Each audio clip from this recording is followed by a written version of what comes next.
Nos encontramos frente a una decisión judicial que ha ordenado la detención preliminar por el plazo de 15 días. La detención se ha dado dentro del marco regular. Para Ujú. ello, la Fiscalía ha tenido no solamente que sustentar la vinculación de Lozano, de Agustín Lozano, el presidente de la Federación de Fútbol, y los demás implicados dentro de esta investigación por los delitos de fraude en la administración de personas jurídicas, corrupción, lavado de activos, sino que además, para que se dé la detención preliminar y sobre todo, diría yo, la Fiscalía ha tenido que alegar ante el juez un peligro de fuga o de obstrucción a la justicia. Y esos son los elementos fundamentales por los cuales se procede a la detención preliminar. El plazo de 15 días es el plazo máximo. Este plazo se da cuando la investigación se dé en el marco de una organización criminal, y ese es uno de los delitos que también se encuentran imputados, porque no solamente tenemos la participación, en este caso, que está imputando la Fiscalía del presidente de la Federación de Fútbol, sino también los presidentes de algunos otros clubes, ¿no? Por ejemplo, el presidente del Club Sporting Cristal y de otros clubes también del norte del Perú. Así es que esta es una medida que por ahora tiene que cumplirse en su integridad durante el plazo de 15 días, plazo que le va a servir a la Fiscalía para poder realizar diligencias urgentes, diligencias inaplazables, de cara a no solamente a poder interrogarlos, sino además a recabar todas las pruebas necesarias que se dan dentro de este procedimiento de detención y también incautación y allanamientos. Claro, ahora, doctor Carrión, el debido proceso es lo que en realidad pues nos preocupa, porque se sabía pues que, o se tenía entendido que no se podían desarrollar ese tipo de diligencias con detenciones, ni que se podía ingresar con este tipo de allanamientos. ¿Cómo es que se logra finalmente llegar a esta situación del presidente de la Federación Peruana de Fútbol?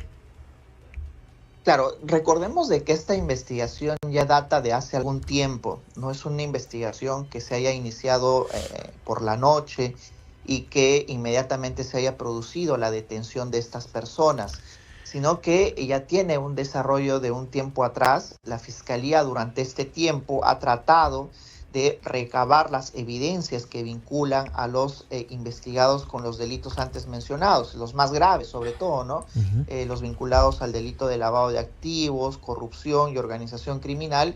Y lo que hemos observado en la madrugada ya es el resultado más bien de ese trabajo que se ha venido produciendo. Ahora bien, se ha seguido el debido proceso, pues el juez ha avalado esta decisión. Es el juez finalmente quien toma la decisión de detener a estas personas.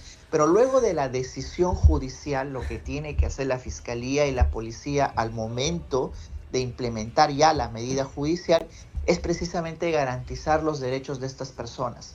Y la detención se tiene que hacer con todo el procedimiento debido que informa la ley, que hasta ahora, al menos por lo que se está informando, porque es una noticia reciente, sí se ha venido cumpliendo. Respecto a la incautación y allanamiento, ha habido también una reforma normativa, una última reforma emitida por el Congreso de la República, Ujú. en las cuales ya no se requería la presencia del abogado defensor ni Ajá. tampoco la presencia del afectado. Lo único que se requiere para realizar y desplegar actos de allanamiento e incautación es la presencia de la defensa pública. Es decir, ya no se debe esperar a la defensa privada ni al afectado. Y eso es lo que ahora precisamente ya se está aplicando, en este caso vinculado al actual presidente de la Federación Peruana de Fútbol. Doctor Carrión, se está señalando a Agustín Lozano como el líder de esta organización. ¿Él podría acogerse a alguna medida que finalmente lo beneficie? Porque de probarse todos estos recursos, estas pruebas, estamos hablando de delitos que implican una pena relativamente fuerte, ¿no? Naturalmente estamos hablando de delitos muy graves, ¿no? Solo el delito de lavado de activos en el Ujú. marco de una organización criminal, por ejemplo, puede tener una pena de hasta 15 años de prisión, solo de este delito. Ujú. Estamos hablando de aquí al menos de 4 delitos. Esto podría llegar en sumatoria máxima hasta 35 años de prisión. Veamos cuál es el cálculo que está realizando la Fiscalía en sí. Sin Ujú. embargo, también se debe de señalar que respecto a la gravedad de los hechos, estos 15 días va a servir para que la Fiscalía evalúe varias opciones y que también la defensa puede evaluar cuál es el procedimiento que va a seguir en adelante respecto a esta investigación. ¿A qué me refiero? Por ejemplo, que la defensa puede evaluar someterse a un procedimiento de colaboración eficaz, porque es usual que cuando la Fiscalía solicita una medida de detención preliminar, culminados los 15 días o antes de culminar este plazo, suele requerir ya no la detención preliminar, sino más bien la prisión preventiva. Y si estamos hablando de una organización criminal o supuesta organización criminal, puede llegar incluso hasta los 36 meses. Y yo creo que ese es el punto medular por el cual la Fiscalía tiene la expectativa siempre que solicite estas medidas de detenciones preliminares de que alguno de los detenidos se someta a un procedimiento de colaboración eficaz para que afiance su investigación y este colaborador pueda no solo reconocer su culpabilidad, sino además brindar información de calidad a la Fiscalía que le permita avanzar de manera célere con el caso y sustentar de la mejor manera y con pruebas que aporte el colaborador una investigación para que pueda tener futuro y mayor sustento. Así es que por un lado tenemos la expectativa de que la defensa pueda revertir los hechos imputados y por otro la expectativa de la Fiscalía de que alguno de los detenidos pueda someterse a este procedimiento de colaboración eficaz. Ahora, doctor Carrión, una respuesta cortita. Me gustaría saber si el señor Lozano en este momento, por ejemplo, si se decide acogerse a la figura de colaboración eficaz, ¿podría él, porque digamos dentro de la estructura de la organización criminal, él estaría digamos en la cúspide? Normativamente hablando, así sea una persona a que se le imputa ser líder de una organización criminal, tiene la posibilidad de someterse a un procedimiento de colaboración eficaz.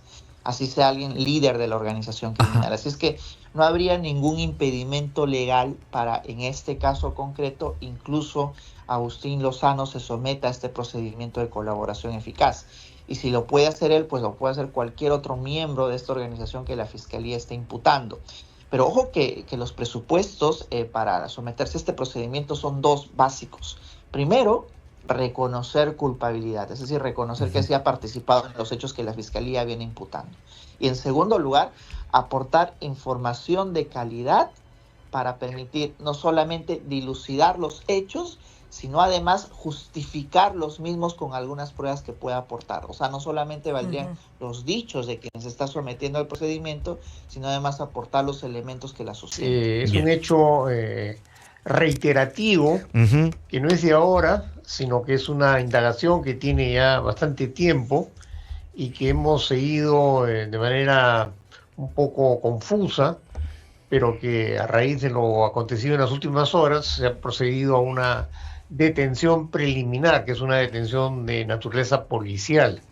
Evidentemente que sale a la palestra un conflicto de intereses en la que se manejan recursos económicos con fines políticos y en la que se utiliza el mundo futbolístico para poder manipular, para poder tergiversar y para poder obtener de manera irregular fondos que le pertenecen a todos los peruanos, pero que en el mundo de la afición futbolística son utilizados para fines intereses, para intereses personales, para intereses de partidos políticos, porque evidentemente que la actividad futbolística es particularmente rentable. Sí. Entonces se ha generado todo un universo de circunstancias entre cargos públicos, manejo de recursos públicos, mala utilización de la afición futbolística y la presencia constante y continua de clubes privados, porque evidentemente que se requiere pues, un consenso mayoritario para poder tener, digamos, el control sobre este universo de circunstancias. Claro. Es una primera carácter genérico, pero claro, en el curso de los acontecimientos salen a relucir pues tráfico de influencia, favoritismo, manipulación, es decir, un escenario bastante pernicioso porque se trata de una actividad que convoca a millones de peruanos. Ajá. Entendemos que es una actividad eminentemente deportiva, distractiva y futbolística, y como resultado de eso pues se genera una pésima imagen ante la opinión pública nacional e internacional cómo se utiliza esta práctica deportiva con fines que son contrarios a la transparencia, a la ética y al ejemplo que deben tener estas personas que ocupan cargos tan representativos y que, como vuelvo a manifestar, atraen la atención pues, de millones de peruanos, y el fútbol desgraciadamente no está exento de este fenómeno de corrupción Sí, pues. que abarca casi todos los estamentos de la vida nacional. Claro, y aquí creo que hay nuevos casos que probablemente puedan incluirse, como el tema también de las transmisiones de fútbol. Pero al margen de ello, mientras se va indagando, ¿cómo entender? Y por aquí creo que siempre buscan los dirigentes, no desde ahora, sino hace mucho tiempo, que la única federación que tenga régimen privado sea la Federación Peruana de Fútbol, doctor. Pero utilizan los colores patrios, utilizan el emblema nacional, en la insignia van nuestros colores. O sea, ¿cómo entender que ellos dicen no? Somos la Federación Peruana de Fútbol y bajo ese argumento no tenemos que explicarle a nadie. Cuando lo citan al Congreso no tiene por qué explicar porque son un ente privado. Sin embargo, el resto de las federaciones depende del IPD, que es un Instituto Peruano del Deporte. Bueno, en primer lugar, el hecho de que sean entes privados no están exentos de control estatal. Pero es incluso en los últimos tiempos se ha modificado la legislación penal para incorporar casos de corrupción privada. Es decir, la corrupción no solamente es pública. Ahora la corrupción como delito está inmersa en las asociaciones privadas, en los clubes. Ese es un primer aspecto, ¿no? El segundo es el que tú acabas de señalar, en el sentido de cómo se mal utiliza los símbolos patrios para poder captar a la opinión pública en el ejercicio, en la práctica del fútbol, sobre todo cuando se trata de partidos pues, en los que interviene la selección peruana, pero evidentemente acá los actos de engaño y de manipulación van mucho más allá del aspecto meramente privado, y la labor del Estado es también controlar el manejo no solamente de los recursos públicos, sino de todo lo que se deriva del manejo de los recursos públicos, porque en última instancia, si bien es cierto, son asociaciones o clubes privados, tienen que rendir cuentas cuando se utiliza las imágenes, en los aspectos emblemáticos de la vida nacional, y como te vuelvo a repetir, la manipulación y el engaño es de dimensiones masivas, ¿no? Claro. Doctor, ¿cuál es el procedimiento? Ya Lozano ha sido detenido, ha sido llevado a la Oficina de Medicina Legal, ha sido llevado a la DININCRI en el cercado. Entiendo que lo que se viene es la audiencia de control de identidad. Mira, este es un aspecto que creo que es particularmente también importante, ¿no? El tiempo y los años que duran estas indagaciones. No son hechos que se resuelven en términos inmediatos. De esto sabemos ya hace bastante tiempo. Recién se ha procedido a una detención de carácter preliminar. Esta detención preliminar tiene un tiempo cortísimo. 15 días. De ahí tendrá que tomar decisiones a ver si cabe o no cabe una prisión preventiva. Después viene la investigación preparatoria, viene el control de la acusación, el juicio oral. Es decir, tenemos que esperar acá unos 4 o 5 años hasta que podamos encontrar una sentencia condenatoria a hechos que se han convertido en habituales, es parte de la costumbre, ya la gente los entiende, incluso los analiza ya de una perspectiva hasta pintoresca y folclórica, como parte de un agregado de un fenómeno de corrupción que, como te vuelvo a repetir, se ha hecho intrínseco, instante, permanente en la opinión pública.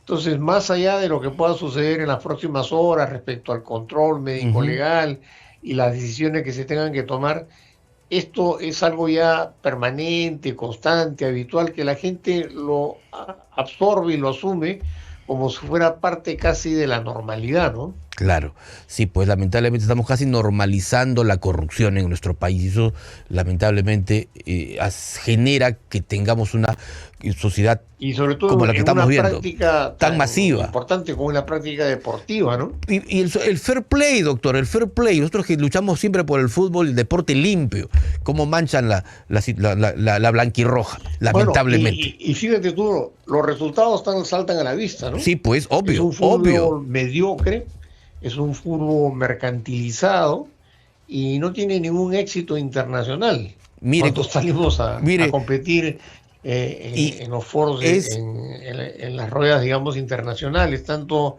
representando a la selección como también a los clubes, Sí. a los clubes privados. Es Por eso duro. que te manifestaba que los resultados Sí, pues. son fácilmente entendibles y tienen una explicación, ¿no? Es duro decirlo, pero hemos celebrado el haber salido del último lugar de las clasificatorias, ¿no? Mire, en lugar de Yo creo que celebrar... están los resultados que explican todo el fenómeno, ¿no? Efectivamente, doctor.